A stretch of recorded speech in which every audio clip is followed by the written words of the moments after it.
Pertama ini saya makarkan penghargaan daripada pihak sekolah kepada Sahaja Mazrul atas kesudian Tuan hadir pada pagi ini untuk merasmikan watikah pelantikan pemimpin murid membantu pengusaha sekolah.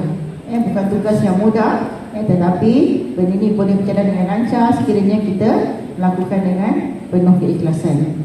Hadirin sekalian, pemimpin murid memainkan peranan yang sangat penting dalam membentuk budaya sekolah yang positif.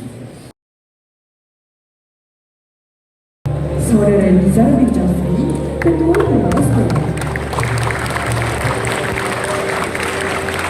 Saudara Tuan Tawar Yusri, Pengawas Kedua Pengawas 1. Saudara Ahmad Nazim Sabadi, Pengawas Kedua Pengawas 2. Saudara Putri Muhammad Al-Farid bin Syaful Badri, Ketua Pembina Yang Sekalian.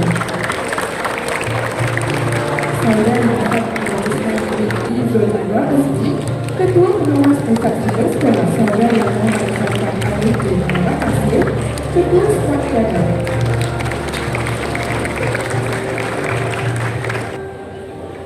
Saudara Muhammad Salish bin Muhammad Kamal, Ketua Pengawas Koperasi.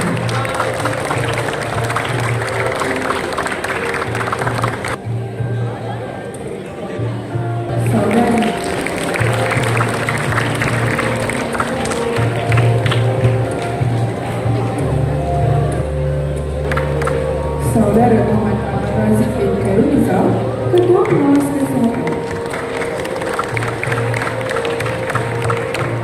Dan Saudara Cik Hazwan Arsyad bin Cik Sufri, Wakil Ketua Tingkatan.